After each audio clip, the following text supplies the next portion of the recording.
Hi எல்லாரும் எப்படி இருக்கீங்க? எல்லாரும் ரொம்ப நல்லா இருப்பீங்க அப்படின்னு நினைக்கிறேன். இன்றைக்கி vlog பார்த்தீங்கன்னா காலையிலேருந்து ஸ்டார்ட் பண்ணுறேன். ஸோ இந்த கர்டைன் வந்து புதுசாக வாங்கியிருக்கேன். நல்லாயிருக்கு இல்லையா? துணி வந்து ரொம்ப லைட்டாலாம் இல்லை, நல்லா திக்காகவே இருக்குது. 6.5 ஃபீட் விண்டோக்குன்னு வாங்கினேன். நல்லா ஒயிட் கலரில் அந்த மாதிரி பிளாக் லீவ்ஸ் மாதிரி டிசைன் போட்டது. ஸோ நல்லாயிருக்கு. பால்கனிக்குமே கூட வாங்கலான் இருக்கேன். 2 தான் வாங்கினேன், எப்படி இருக்குது பார்க்கலாம் அப்படின்னு. பின்னாடியுமே அந்த ரிங் மாதிரி இருக்கும் இல்லையா, அது மாதிரி இல்லாமல் கிளாத்லேயே கொடுத்துருக்காங்க. ஸோ அதனால் துவைக்கிறப்ப இந்த ரிங்கெல்லாம் கொடுத்துருந்தாங்கன்னா 2-3 தடவை துவைச்சிட்டோம் அப்படின்னா அந்த ரிங்கெல்லாம் விழுந்துருது. இது வந்து நல்லாயிருக்கு.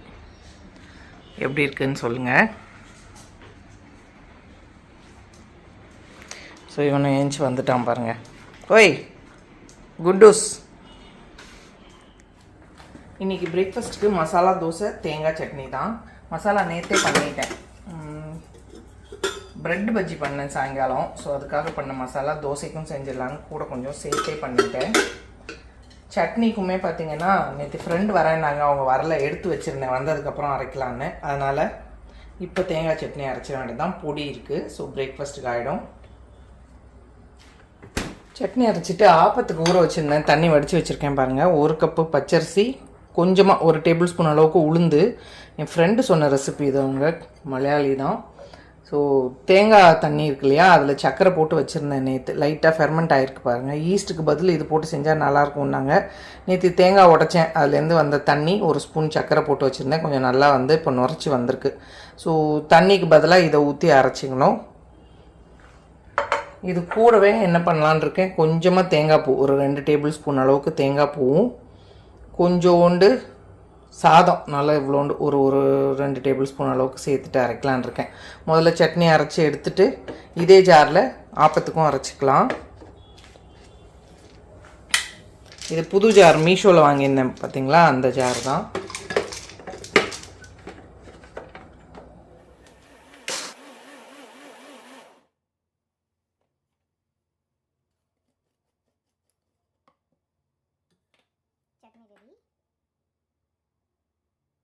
ஜார் அலசி எடுத்துகிட்டு வந்துட்டேன். இதில் இப்போ அரிசி சேர்த்துக்கலாம்.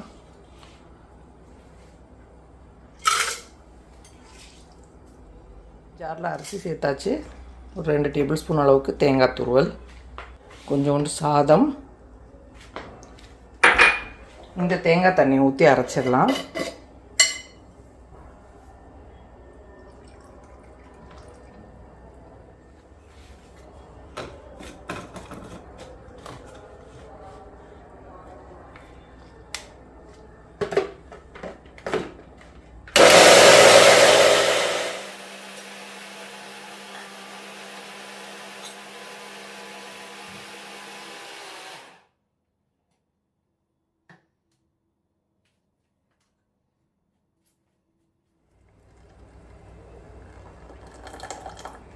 இவ்வளோதான், ஆப்பத்துக்கு அரைச்சாச்சு.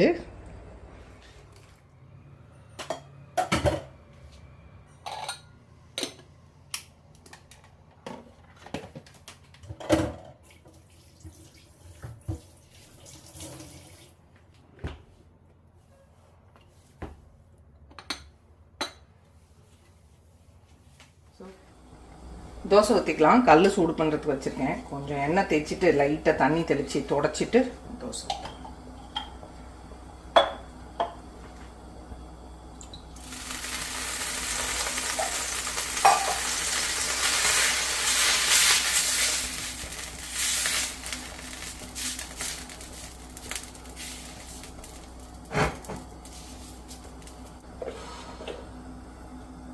இப்போ தோசை ஊற்றிக்கலாம்.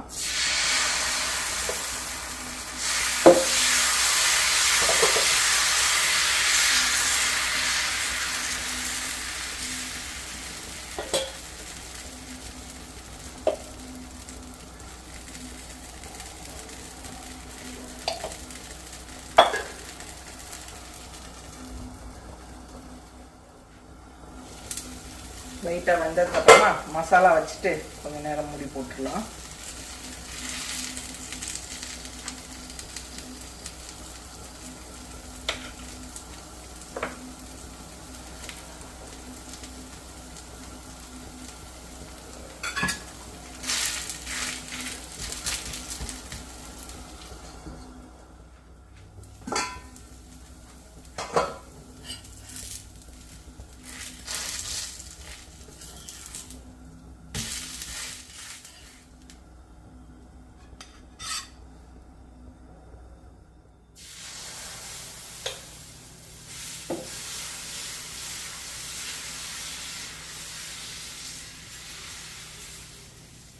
சட்னிக்கு தாளிக்கெல்லாம் இல்லை, அப்படியே யூஸ் பண்ணிக்கிறேன். தேங்காய், பொட்டுக்கடலை, ஒரு 2 சின்ன வெங்காயம், ஒரே ஒரு பல்லு வெள்ளைப்பூடு, உப்பு, கொஞ்சம் ஜீரகம், பச்சை மிளகாய் 2 போட்டு அரைச்சிருக்கேன்.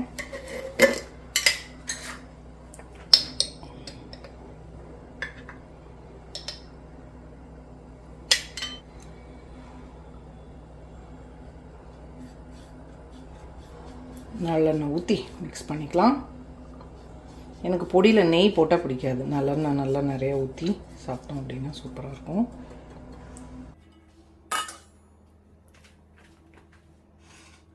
சாப்பிட்டுட்டு வாஷிங் மிஷின் கொஞ்சம் மெயின்டெனன்ஸ் இருக்குது, அந்த லிக்விடெல்லாம் போடுவோம் இல்லையா, அதை எடுத்து வாஷ் பண்ணிவிட்டு ட்ரம்முக்குமே கூட ஒரு டேப்லெட் வாங்கியிருக்கேன் டீகாலுக்கு. ஸோ அதுவும் போட்டு விட்டுட்டேன்னா இன்றைக்கி வாஷிங் மிஷினோட ஒரு இது முடிஞ்சிடும்.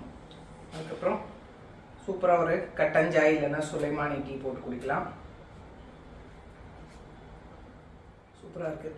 பேசிக்காக எனக்கு தேங்காய் சட்னி அவ்வளோ பிடிக்காது, பட் பொடி கூட மசாலாலாம் இருக்கனால ஓகே. சட்னி சூப்பராக இருக்குது, ஆனால் எனக்கு பிடிக்காது தேங்காய் சட்னி. கார சட்னி, தக்காளி சட்னி அந்த ரொம்ப பிடிக்கும். ஸோ வாஷிங் மிஷின் க்ளீன் பண்ண போகிறேன்னு சொன்னேன் இல்லையா, இது அமேசானில் தான் வாங்கினேன் நான். எல்லா வாஷிங் மிஷின் கூடயும் யூஸ் பண்ணிக்கலாம் அப்படின்னு. ஆக்டிவ் வாஷிங் மிஷின் கிளீனர் அப்படின்னு கொடுத்துருக்காங்க. ஸோ உள்ள அந்த இது படியும் பார்த்தீங்களா, தண்ணியில் வர என்ன சொல்கிறது ஸ்கேல்ஸ் அதெல்லாம் வந்து எடுத்துரும் அப்படின்னு நினைக்கிறேன். இதுலேயே இது இன்ஸ்ட்ரக்ஷனும் கொடுத்துருக்காங்க எப்படி பண்ணணும் அப்படின்னு. ஸோ இதுதான் வந்து இன்னைக்கு யூஸ் பண்ண போகிறேன். இந்த மாதிரி டிஷ் வாஷிங் டேப்லெட் வருது இல்லையா, அது மாதிரி இதுவுமே கூட ஒரு டேப்லெட் தான் வருது. ஸோ இது ஒன்று வந்து போட்டுட்டு ஹாட் வாட்டர் சைக்கிள் இருக்கிறதுல போட்டு வெறும் காலி மிஷின் ரன் பண்ணணும், அப்புறம் ட்ரை பண்ணி விட்டுட்டா போதும் அப்படின்னு. ஸோ முதல்ல வந்து நம்ம இந்த லிக்விட் இது இருக்குது பார்த்தீங்களா, இதையும் அப்பப்போ க்ளீன் பண்ணல அப்படின்னா உள்ள ஃபுல்லாக அடைச்சிருது. பழைய மிஷின் நான் அப்படி தான் விட்டுருவேன் ரொம்ப சோம்பேறியா. இப்போ என்ன பண்ணுறேன்னா இது அட்லீஸ்ட் ஒரு 10-15 டேஸ்க்கு ஒரு தடவையாவது இதை எடுத்துட்டு க்ளீன் பண்ணுறேன். கீழே இருக்கிறத வந்து இன்னும் நான் ஒரு தடவை கூட க்ளீன் பண்ணலை. இன்றைக்கி அதுவுமே கூட ட்ரை பண்ணலான்னு இருக்கேன், உங்கள் கூட ஷேர் பண்ணிக்கிறேன். ஸோ முதல்ல நம்ம இப்போ இந்த லிக்விட் டிட்டர்ஜென்ட் இது இருக்கு இல்லையா, அந்த இதை வந்து எடுத்துட்டு அதையும் நல்லா கழுவிட்டு மாற்றிடலாம்.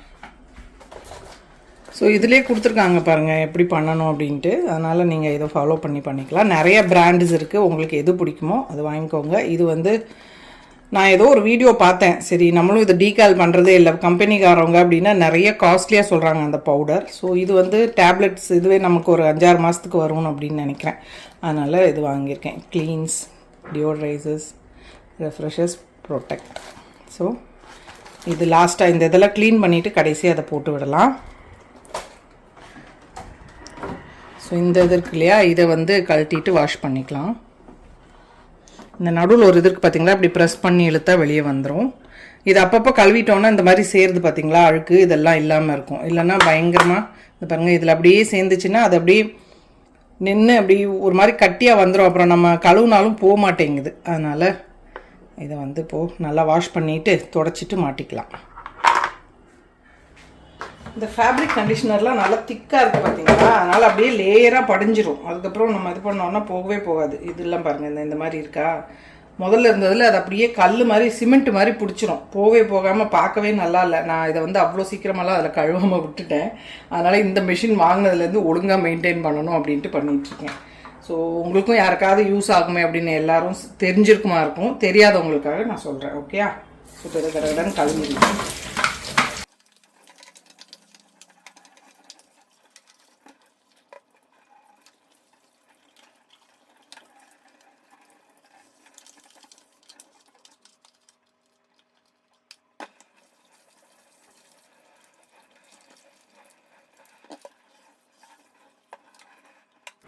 ஸோ அவ்வளோதான் பாருங்கள், ஒரு 2 மினிட்ஸ் கூட பிடிக்கல. வாரத்துலேயோ இல்லை 10 நாளில் ஒரு தடவை இந்த மாதிரி பண்ணிட்டோம் அப்படின்னா நமக்கு நல்லா மெயின்டைன் ஆகும். சர்வீஸ்க்கெல்லாம் அடிக்கடி கூப்பிட வேண்டியே இருக்காது. இதை வந்து ஒரு மைக்ரோ ஃபைபர் கிளாத்தோ இல்லைன்னா பழைய பனியன் கிளாத்தெல்லாம் இருக்கும் பார்த்தீங்களா, அதை வச்சு தொடச்சிட்டு அதில் மாட்டிடலாம். இங்கே பாருங்கள், எப்பயுமே ஒரு மைக்ரோ ஃபைபர் கிளாத் ஒன்று போட்டு வச்சுருப்பேன். டெய்லியுமே துணி துவைச்சி முடிச்சதுக்கப்புறமா அந்த டோர் இருக்கு இல்லையா, அந்த கிளாஸு உள்ள அந்த ரப்பர் இருக்க இடத்துல எல்லாத்தையும் இதை வச்சு தொடச்சிட்டு வெளியவும் தொடச்சி வச்சிடறேன். அதனால ஓரளவுக்கு நீட்டாக இருக்குது. எங்கள் அப்பா அந்த மாதிரி நல்லா மெயின்டைன் பண்ணுவார். நான் வந்து ஸ்டார்டிங்கில் புதுசாக வாங்குறப்போ கொஞ்ச நாள் பண்ணுவேன், அப்புறம் அப்படியே விட்டுருவேன். அதனால் பழைய வாஷிங் மிஷின் விட்டு அது அப்படியே கன்றாவே இருந்தது பார்க்கவே. அதனால இப்போ இந்த தடவை வாங்கினப்ப யோசித்தேன், ஒழுங்காக ஒயிட்டாக அழகாக மெயின்டைன் பண்ணணும், அடிக்கடி சர்வீஸ் எல்லாம் கூப்பிடாமல் இருக்கணும் அப்படின்னா நம்மளால் முடிஞ்ச அளவுக்கு மெயின்டெனன்ஸ் வீட்லேயே பண்ணிட்டோம் அப்படின்னா நல்லா வந்து நமக்கு ரொம்ப நாளைக்கு வரும் மிஷின் தொல்லை இல்லாமல். யூஸ் பண்ணோடனே எப்பயுமே டிஷ் வாஷரும் அப்படி தான் தொடச்சிட்டு வச்சுருவேன். நல்லா வரும் அது பாட்டுக்கு, உள்ள ஸ்மெல்லாம் இல்லாமல். ஈரமாக போட்டு மூடிட்டோம் அப்படின்னா ஸ்மெல் அடிக்கும். அதனால் நல்லா துணி வச்சு தொடச்சிட்டு பண்ணிட்டோம் அப்படின்னா அவ்வளோதான்.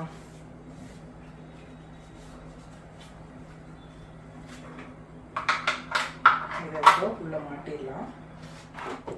இப்போ இதை ரிமூவ் பண்ணோம் பார்த்தீங்களா, உள்ளேயுமே பாருங்கள் இங்கே அப்படியே சோப்பு தேங்கி இருக்கா. இதையுமே கூட ஒரு துணியை வச்சு தொடச்சிட்டு நம்ம கழுவுனதை மாட்டிக்கலாம். எவ்வளோ தூரம் கை போகுதோ அந்த அளவுக்கு விட்டு இதை ஃபுல்லாக நல்லா தொடச்சிடலாம்.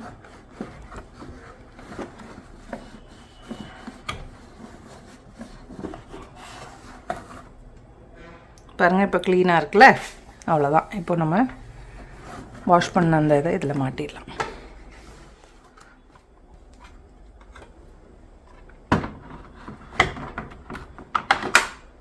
இது அதே மாதிரி இந்த இதை இப்படி ப்ரெஸ் பண்ணோன்னா உள்ளே போயிடும். அவ்வளோதான். ஒரு பிளேட்டும் பழைய துணியும் எடுத்து வச்சுருக்கேன். இப்போ இந்த கீழே இருக்கிறத கழட்டிட்டு இதையும் க்ளீன் பண்ணிடலாம்.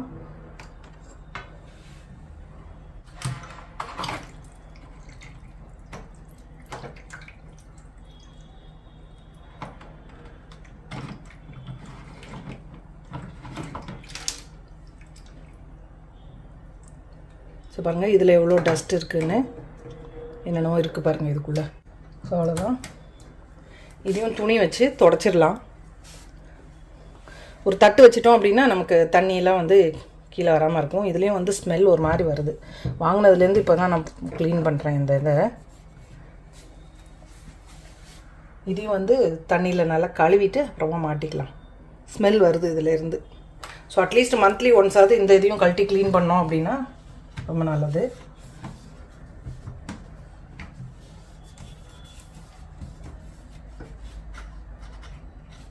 ஸோ அதான் உள்ளே நல்லா தொடச்சாச்சு.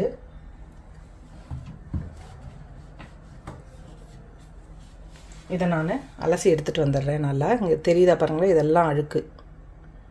இதை கழுவி எடுத்துகிட்டு வந்துட்டேன் பாருங்கள். இதை மாட்டிடலாம்.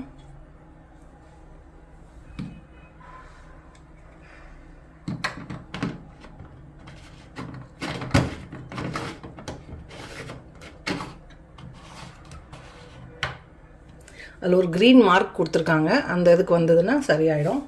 இப்போது இதில் இருக்க தண்ணியை பிளேட் எடுத்துகிட்டு துணியை வச்சு தொடச்சிடுவோம்.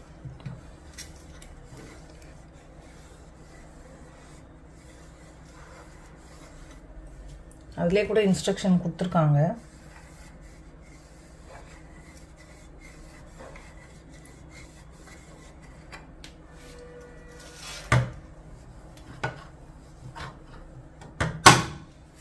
இப்போ டோர் திறந்துட்டு 2 டேப்லெட்டாக போட போகிறேன் நான். இதுக்குள்ளே போட்டுருக்கேன்.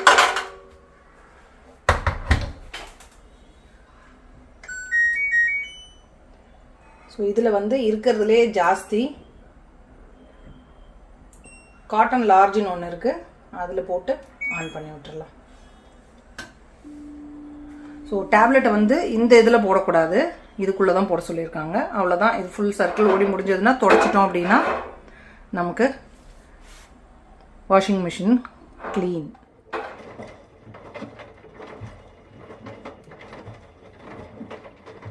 ஸோ பாருங்கள் எப்படி வேர்க்குது அப்படின்னு சொல்லிட்டு வாஷிங் மிஷின் வந்து க்ளீன் பண்ணுறதுக்கு போட்டாச்சு. பாத்திரமும் கழுவிட்டேன்.